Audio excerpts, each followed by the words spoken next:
Alright, welcome back, guys. Hope you're all doing amazing. If you're new, make sure to like and subscribe. I got a new rear axle pinion yoke because mine has a little bit of slack in it. It goes back and forth. Axle seal, not leaking, but I'm already taking it off anyways, so we're gonna do it. And then 2 more Spicer U-joints because they're the best ones you can get, so I did that. So I'm gonna do the very rear one that goes into this, and I'm gonna do the front one that I've already done twice on my truck, but I'm just gonna do it again because I want the good shit in there. So I did just do 2 U-joints on the front, going on a 3rd one. She's gonna be rugged though. And then I'm gonna have them order a 3rd one so I can do the very final 3rd one on the rear drive shaft. It's not bad right now though, and the drive shaft comes in and out easy as pie, so I'm not rushing that. I'll just wait till they have another one in. And I just picked up some Halloween decorations for the truck. So I got a couple chains. Probably just gonna put them on the front somewhere, I guess. I got some fake blood. And then a pumpkin, because I'm probably just gonna carve a face in it and then carve a hole and stick it on my exhaust and blow smoke through his face, because for some reason I think that's cool and everybody does it on the internet. So yeah, gonna go work on the truck first, so this is probably gonna be a later thing. Gave it a quick wash, and now it is time to get the rear drive shaft out. I'm gonna take the whole thing out and bring that into the garage so I can do the U-joints. And then I'm gonna take out the rear drive shaft and see if I can get this off. If it comes off nice and easy, then we'll be ready to go and I'll work on that, throw it in. If it fights though, I'm gonna spray it with some WD-40 pretty much, PB Blaster, and just let it sit for a while I do the U-joints, then come back with some heat. So the socket for the yoke is massive, so I had to go get an adapter. It's 1/2 inch to 3/4, and then I bought a breaker bar as well. I'm really hoping I don't break the bar, but I've done that quite a few times working on some of my stuff. So I'm gonna give it a good tug, see if I can get the thing off, and if I really can't, there's gonna be a lot of heat and a lot of PB Blaster, because I don't want to break the damn thing. This is the type of stuff that just pisses me off so much. So basically, I left the house at like 8 this morning, and I've just been trying to round everything up, and it's been taking forever. I finally get home, and then I don't have the right tools, and now I'm back home again after going out to get the right tools, and the socket don't fit. The guy gave me the wrong socket, so I have to put my drive shaft back in and go all the way back to Wyndham again. So I'm gonna be back in another hour, and then I can try to take it apart. Holy damn, dude. I should have just built a 6.0 Chevy knowing I was gonna go this deep into a vehicle. I would have spent half the money. I could have spent like 6 grand or 7 grand on a gorgeous 6.0 Chevy, and then I could have built it for half the price of this goddamn thing. They literally do not have a socket big enough for my truck.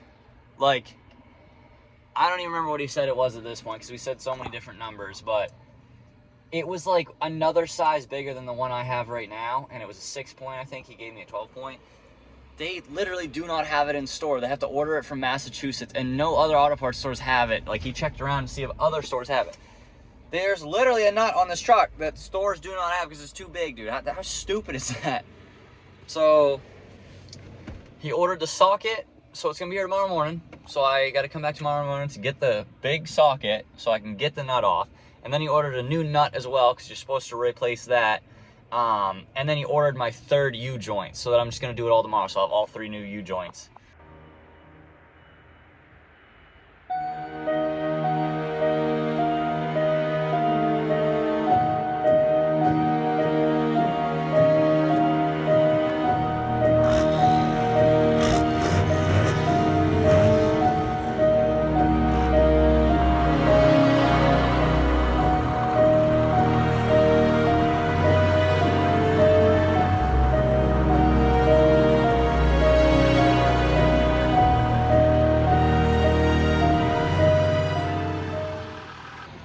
Dude, I don't even believe this. It's too big now. Much too big. It won't even fit in there. Much too big. Took a long time, a lot of hassle, driving around a couple different places, but I now have all 3 of my U-joints I need, the new nut to put on, and a socket that fits. Socket isn't quite perfect. There's a little bit of clicking in it, like there's a little bit of movement, but it's the closest we're gonna get, and it's enough where it's not gonna round off or strip. So now I gotta go get to work on the truck. I also need fuel first. She is on there pretty tight if you can't tell. The tires are turning. It's moving the whole truck. So I'm gonna have to prop the tires and then try to get it off. I think I'm just gonna get the rest of the drive shaft out first so I can get that in the garage so I can start swapping U-joints. Got both drive shafts out, bunch of PB blaster on the rear nut, and I'm gonna go switch over the U-joints. Got this one all done, in, greased. Working on the rest of the drive shaft. We got these two left. Well, damn. This one is dust. It's a good thing we're doing all of them.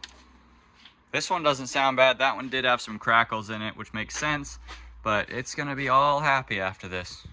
All right, everything is new and done. New Spicer. New, I don't remember what brand. New Spicer.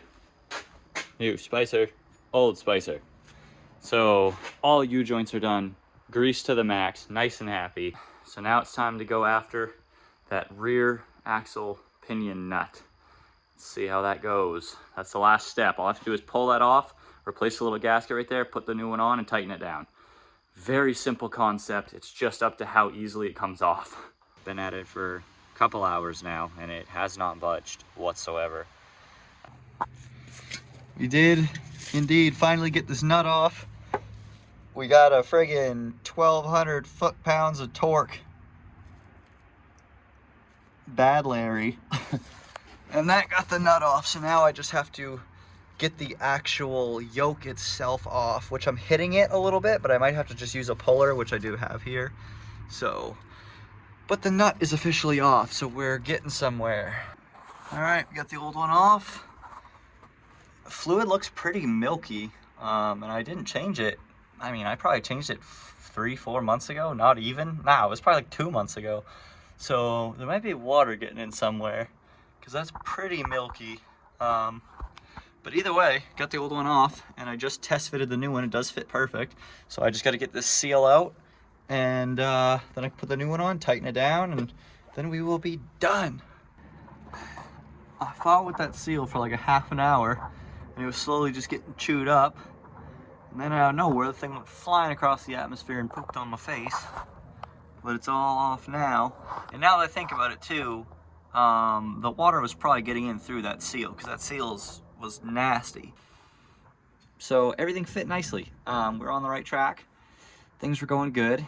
Got the gasket in, slipped on the new yoke. The yoke fits great. It's the same size right here. All of this fits. Went to put the nut on. Nut fits great. Socket fits the nut. Socket does not fit in the new yoke. It's too big. Like, it literally just hits the walls. It hits the walls on the top and the bottom. Does not fit. Alright, so basically I walked away for a half an hour, did some research, and I could spend $140 on the correct socket that will fit skinny between it, or I can take this one and just shim it down. I guess a lot of people shim them down, so I'm going to do that, but I'm not doing that tonight because it's really late, and I'm busy for the next 5 days, and I need my truck. So I put the old one back on, put the old nut back in. It's not leaking. I'm throwing the drive shaft in, and I'm going to drive it for the next 5 days. And once we get back to my free time, I'm going to shim that down, put a new gasket here, do it properly, flush the fluid out, and then put the new one on and tighten it with a new nut. So I guess I learned a lot, but I didn't make a lot of progress today.